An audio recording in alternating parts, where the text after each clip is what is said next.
Okay, so yesterday we discussed how a lot of us are busy, but we may not be effective with our busyness. And just because we're busy, we're doing things, that doesn't mean that we're bearing much fruit. So here are some key questions you need to consider whether an activity that you're doing is actually useful for you to do. So one, is what you're doing busy work or is it productive work? So busy work, it takes your time, it drains your energy, but it really doesn't bring you closer to your goals. So the question that you need to ask is, if I invest a lot of time into this activity, is it going to bring a significant return on investment? And so return on investment, it can really mean however you're measuring your goals. So if you are trying to get people involved in your program, if you're trying to get people to attend your event, if you're trying to get people to read your book, you may be measuring it by revenue or income, whatever you're using to measure your goal. Think about, if I invest a lot of time on this, am I going to get a significant return on my investment of time based on what I say my goal is? Now you have to be careful with that, because your assumption for what is going to bring a return on investment may be faulty. For instance, social media and the internet has deceived a lot of people into thinking that all I need to do to, be an entrepreneur or an author or whatever is to have a really big social media page and get a bunch of people to like and a bunch of people to share and comment. But just because you have likes, just because you have comments, just because you have shares, even views, that does not necessarily translate into ministry. It doesn't necessarily translate into marketplace. It does not necessarily translate into the metrics that you're looking for. So just because you have a lot of likes does not mean a lot of people are automatically going to purchase your product. Doesn't mean that people are going to participate in your service.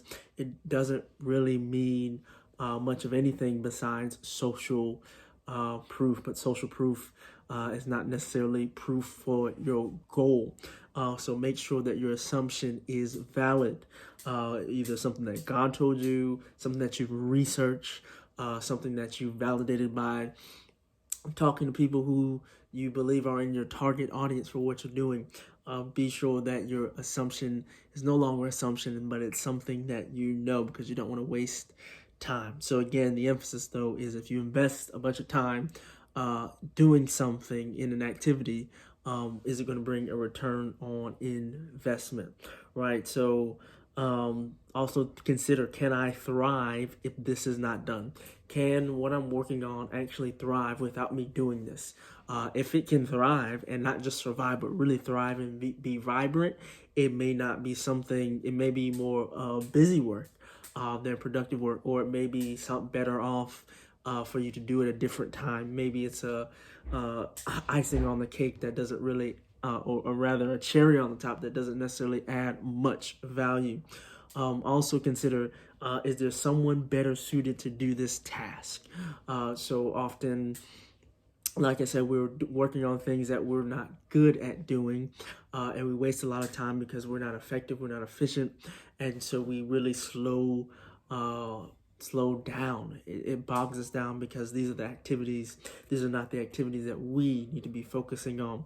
So these are some things that you can consider to determine whether what you're doing on what you're working on is, if it's busy work or productive progress. So it's important to consider it, because maybe you're not reading 80 or 90% of what you're doing is actually busy work, and it's not really getting you anywhere. Maybe you're investing your time trying to get likes and trying to get shares, but you need to be out talking to people. Maybe you're assuming that, if you spend time, trying to learn, maybe you're an author and you've written a book and you're not good at grammar, you're not good at proofreading. And so you're just saying, okay, maybe I'll take an online course and learn how to edit and proofread. Well, maybe it would be better for you to, work on figuring out how to market and how to promote your book instead of trying to learn how to be an expert proofreader, right? That's something that would be more effective for you to give to someone else. So think about if you're doing something, your busy work, is it distracting you from the productivity that you're really looking for? So let's master our minutes so that we can manage our destiny.